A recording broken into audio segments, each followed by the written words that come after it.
if say Conor is on the card, he's not going to be fighting for a title. Nope. Do they make him a headline still? Like, is he going to be the biggest pull, or what? How does that work? I mean, you can't have Conor McGregor not headline. It wouldn't make sense. Do you think they do that? But I think they would. Title. I think they would. I think they'll have title. It's a White House card. I think this is much bigger than, you know what I mean? I think a few of your standard things that goes out the window for this type of event. So I think they would. Obviously, you could have a Gaethje, and if Conor's not on there, you probably got them headlining. There's whispers of that being the headline. Pereira Jones or who's the headline? Aspinall won't be ready in time. Pereira moving up to heavyweight. There's been talks of it. Is that headline? He's been hinting, jumping on the scale as he's heavy as. Yeah, he's hinting at it, and there's a lot of talks about it.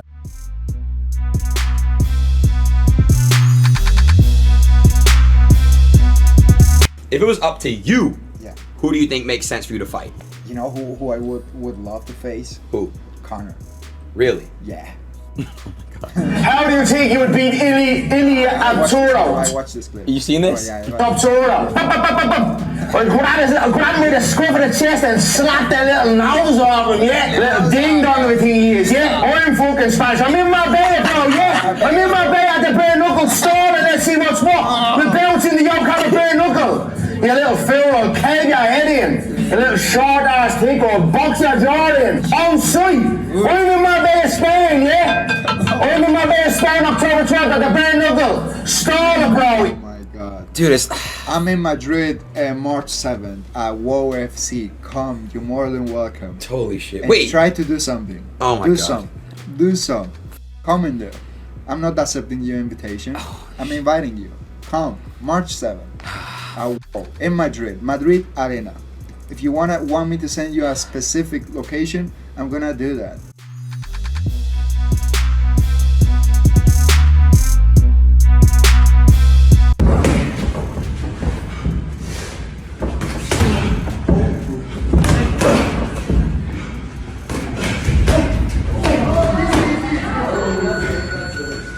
He was going harder. You guys. That's the problem. You was going harder. Oh, yeah, I know. There's great power. I was being nice.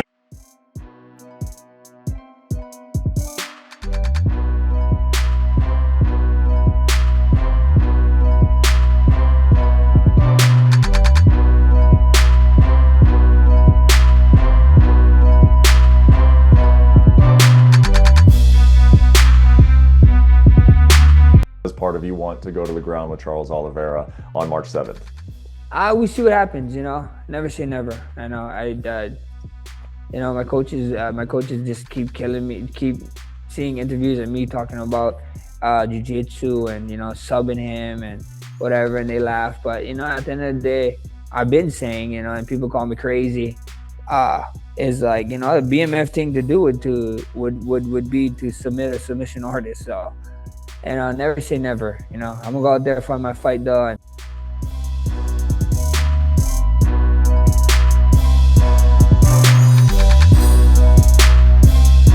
They took a picture of me and they changed my ears. And I didn't like it because, yeah, you can make fun of my ears or whatever, but I like them the way they are.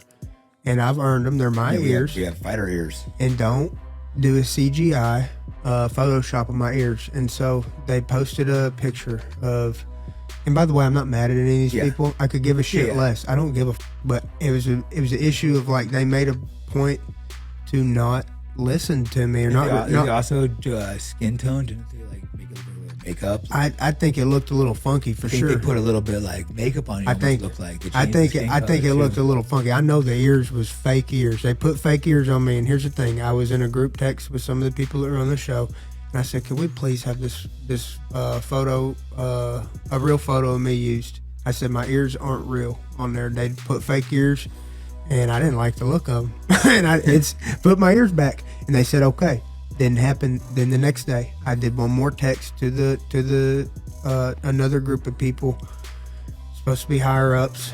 And they said, okay. And then the third time, I got on a video call and I was talking to the main dude. And I was like, bro, could you change that picture of my ears? Just put a picture of me up there. Like, I've never had anybody Photoshop my ears out of photos. It's kind of driving me nuts. You know, it's just at this point kind of like an integrity thing. Like, put a real photo of me up there.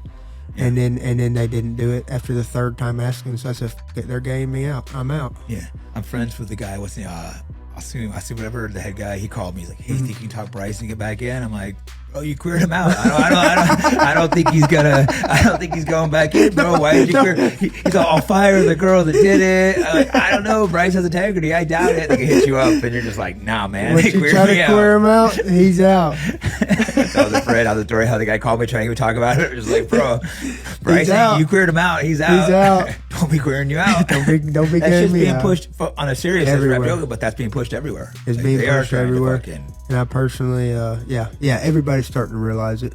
Counterculture or whatever is starting to shift. People are starting to realize we're not so crazy. But 5 years ago, or 3 years ago, Yeah.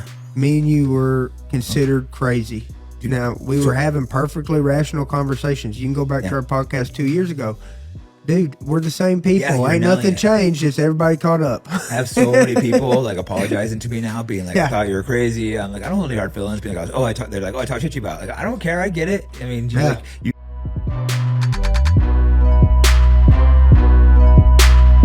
I think everyone's been pretty harsh on him. A lot of people are going to bring up certain things here. I'm going to let you know about eye stuff as well. Eye stuff can mess with you quite a bit. A lot of people are like, oh yeah, they expect your eye to be falling out. Like, you know, simple retina tears and stuff can be a big problem. My first fight with Diego Lopez, like, I had a few things going on. And to be quite honest, I still have things playing up in my eye because of it. I'm lucky enough that it's not too serious, but I meI''ve still got things that happen in my eye because of that. The knuckle went in the eye, not much in it. So like, this stuff can mess with you. Like, I haven't stopped seeing flashes. I still see flashes on the sides of my eyes. I'm giving you too much information here, but I'm still seeing flashes all the time. A lot of people just be like, oh yeah, look, it's not falling out, you can see again, it's fine. That's not the case. You can have issues and you could be a hit away from losing vision, from something serious happening. Everyone's gonna have their takes outside of that, but real doctors that have a close look at it and that want to protect someone's eye because they don't want them to lose vision forever, they're probably gonna have real protocols and be like, no, you're not fighting till we get this properly sorted. Like, that's a very, very reasonable situation, and most likely the situation that's happening. So I think, you know, I'm feeling for Tom a little bit there.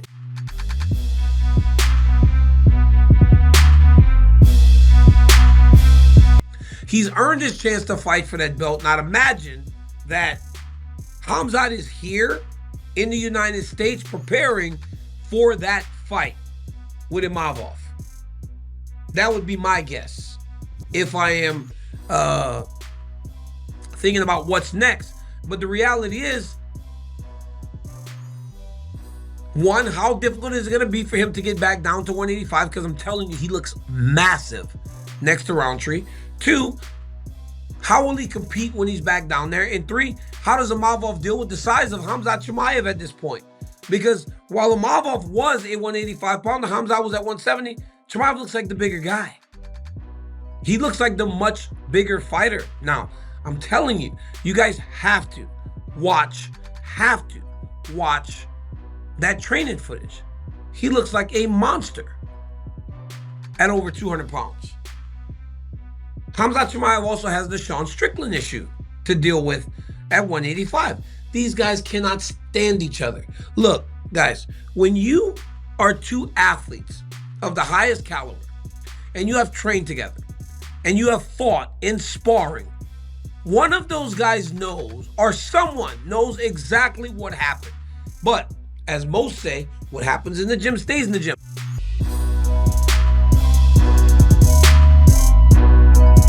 An Instagram post by U.S. Air Force veteran Rich Patterson began circulating throughout the MMA community. In the post, Patterson alleges that Khamzat assaulted him with a kick to the chest after he approached the UFC champion at Dubai International Airport. According to Patterson, he was simply attempting to greet Khamzat and did not indicate that he asked for a photo or autograph. Patterson posted, "I'm a husband, father, and brother to many. That said, when we travel, nobody expects to be assaulted. Not only that, but as a fan attempting to humbly approach a person to say hello to someone they follow." At around 1 and 2 a.m., Khamzat Chimaev assaulted me earlier this month in the Dubai airport while I was traveling alone back to the US. I was literally surrounded by him, and like 7 or 8 others when he decided to charge through and kick me in the chest. It's all on CCTV. No matter how early in the morning, no matter how hungover or intoxicated a professional UFC fighter is, nobody deserves this. I'm a 46-year-old US Air Force veteran. The stories and rumors about this guy's wild antics are true. This guy tried to take me out.